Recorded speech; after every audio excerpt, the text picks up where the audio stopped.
Assalamu alaikum jama'a, sunana na kudin nan Mr. Yuda aka Kano Styles. Kuna muku magana da Kano Star TV.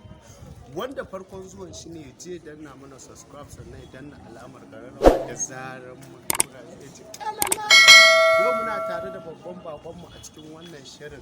In ka iya kayi freestyle, muna jin ka. Amma kafin nan me za ka ce wa fans ɗinka da masoyanka? Ya kamata a ce ka ɗan tufa albarkaci ko dai ka faɗa musu a cikin waka? Za su ji a cikin waka. Ba a kes mu je zuwa. Gaskiya ne masoyana, to gare ku nake ko ba haka bane. To yaro ne ni dan karami amma shugaban mawaka. Da farko dai ni ne Ra'ufi, yaron da baya kauɗi a don gate kuɗi harkansa na tsiya ne, in na faɗi sai ku gane ga wane har ga wane ni din nafi wane. To bari mu kowa bangaren larabci. Labudda anna subutar darihi ya'ani anna daro anna sassaftahu bimadha an tafalu huna hunaka.